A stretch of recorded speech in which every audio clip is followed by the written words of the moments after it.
Greetings folks, Adrian here, welcome back to the channel. Hey, we just hit 15,000 subscribers and I want to say thank you very much to everyone for being here. So let's celebrate with a news drop, I suppose. And let's get straight into it, beginning with all the big news dropping from Final Fantasy XIV, which just recently held its live letter from the producer live stream from San Francisco. So let's start with the good stuff. You can now download the official Shadowbringers benchmark software, which will play some exclusive footage and cutscenes from the upcoming expansion that will also test your PC's performance to see if it's up to the task. You're watching some of that in the background that I've recorded right now, and yeah, it's pretty awesome, and that's even without the soundtrack playing. Now that same software comes packaged with the character creation tool that lets you play around with customizing the two new races, Hrothgar and Viera, and you can in fact save your appearance to carry forward to the main game when the expansion launches. Square Enix also dropped a brand new job actions trailer that showcases all the updated and new abilities for all jobs, and I'll link that down below for you to watch. As for what was revealed during the live stream by Yoshida, we had details on the battle system changes, including the new charged action system.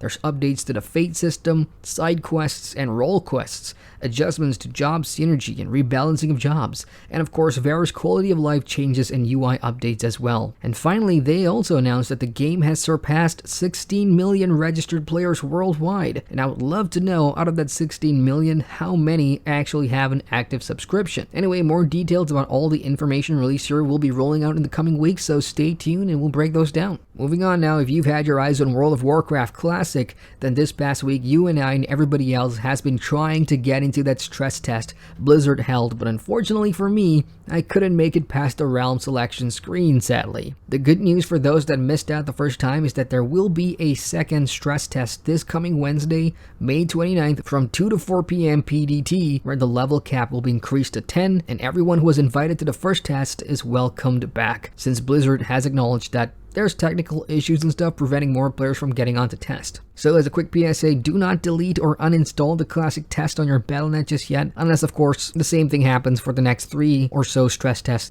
Here's a couple of news bits from Guild Wars 2 that you need to know about if you do play GW2. First of all that bitching and whining about the unlocking process of the game's latest Dragon Mount has paid off, as ArenaNet has come out with a statement earlier in the week that says they will be reducing the time gating from 24 hours per collection tier to just 2 hours in an update scheduled for May 28th. That means what took most of us who unlocked the mount already over a week to complete should only take everyone else who hasn't started the collection just a few days, provided you have all the collection items, the gold, and the food stocked up. If you're wondering what this Skyscale mount unlocking process is all about, check out my review for the game's latest episode, War Eternal, link in the top right card. Secondly, and this one's important too, changes are coming to attribute selectable gear. In an upcoming update, Guild Wars 2 is aiming to reduce the confusion about which attribute combinations are available on any given piece of gear in game. Therefore, the majority of attribute selectable equipment in the game will be updated to include all of the attribute combinations available to your account based on the expansions you own. Legendary equipment will be unaffected by this update. They will still have all attribute combinations available regardless of expansion ownership. There are a few exceptions too, of course, as this update will not include crafted backpacks, elite specialization armor and weapons collection rewards, and attribute combinations related to raids and fractals. And if you are a play for free player or bought the core game before F2P launch, you'll only get to select attributes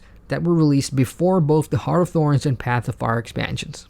Star Wars The Old Republic has some good news for you. The Dantooine incursion is coming to the game with update 5.10.3, which goes live on the 28th of May. For those that need a reminder, this is a brand new area and event coming to the game where the pirate incursion will occur on Dantooine, and that'll have new daily and heroic missions, new event rewards including a Nova Blade armor set, mounts, and a companion too. The event is open to players at level 20 and above, and when the event isn't going on, you'll be free to explore Dantooine's landscape for hidden surprises. Over in Black Desert Online, the Underwater Ruins mini expansion is now live, but more is on the way. Arriving on the 5th of June, the Star's End update will bring with it new high-end content, as players will soon be able to forge new legendary Black Star weapons. Black Star weapons represent a new pinnacle of power for BDO players. With a new questline, players will be taken to a new area called Star's End, and it is here that you'll gather materials that can be used in forging a new abyssal weapon of ultimate power. The new area is themed after the world boss Kazarka, and is located at the western end of Calphion. So if you're a BDO player and you're looking to soak more time into grinding a more powerful weapon, then this is it. Elsewhere this week, upcoming MMORPG Astellia, launching in the summer, has unveiled its revamped website and is now offering pre-order packages. This also means that closed beta testing has been announced, and everyone who pre-purchases the legendary package will get guaranteed access to the closed beta test, which is to begin at the end of June. For those wondering, here are the 3 different pre-order packages available, and the legendary with CBT access will cost you $100 US. Holy shit. Game access for all 3 packages includes NA and EU servers, but no Oceanic servers are planned, and there will be no region blocking of the game unless the publishers change their mind in the near future. Pray forgive me, gods of money, because today I'll be spending $100 to get access, but hopefully that means I can share more about the game for you folks come this June. Artcraft's PvP MMO Crowfall has just begun its Trial of, and I hope I get this right, Trial of Mave, or Mave, where players can compete in a series of challenging factional trials hosted by the gods that will test your depth of your power and your loyalty to them. The victorious few will receive a sigil enhanced with power that can be attached as a badge on your chest. So beginning this week and ending on June 11th, players participating need to hit the winning conditions shown on the screen right now for a chance to earn these sigils. The badges will offer a 2% elemental armor bonus, and to just qualify for the rewards, players must be listed on the leaderboards. EVE Online players, hey, there's some gameplay footage of the mobile version tie-in titled EVE Infinite Galaxy merging this week by NetEase, which was first announced by CCP sometime last year. Well, this week we got to see more of this new gameplay trailer courtesy of MMO Culture, showing off resource gathering, trading, equipment, and combat. According to CCP, progress of this mobile version is coming along pretty nicely, and this sandbox experience in the palm of your hands will be playable in China first by the end of 2019. We can totally make a drinking game out of this, guys and gals. For every major MMO franchise that goes mobile, we drink. If you like dinosaurs and play RuneScape, this will be right up your alley. Earlier in the week, Jagex announced that this July, a brand new landmass is coming to RuneScape with dinosaurs, and the update is titled The Land Out of Time. Pulled from the ancient past by the recently revealed antagonist Carapac, the new environment of Anachronia sees players arrived on the dino-inhabited island to try and track the Dragonkin as he continues working on his mysterious and nefarious plan. Available for RuneScape members, the island's ancient shores and deadly jungles will be accessible to new, current, and returning players alike. Adventurers looking to follow the storyline over future updates require just 3 skills to be level 50 or above, along with the completion of 2 quests, the needle skips, and you are it. Conquerors Blade, that medieval strategy war MMO from my.com, finally has a date for open beta, and you can register and start playing on June the 4th.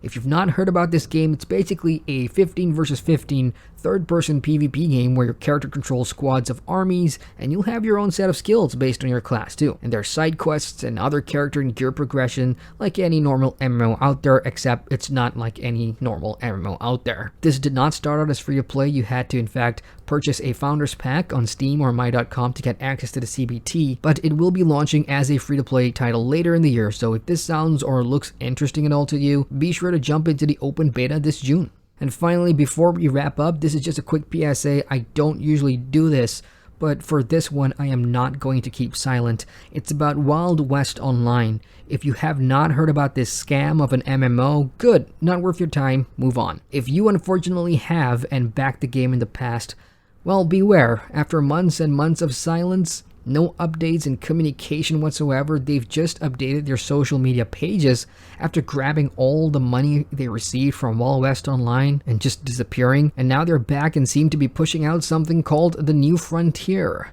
I hope it's not a new game, and if it is, trust me, it's not worth it. It's War Z all over again. This is a scam, folks. Stay away. Get your Western shooter online fix somewhere else, like Red Dead Redemption 2 or something. And that's all I've got, folks. I hope you guys are having a great weekend so far.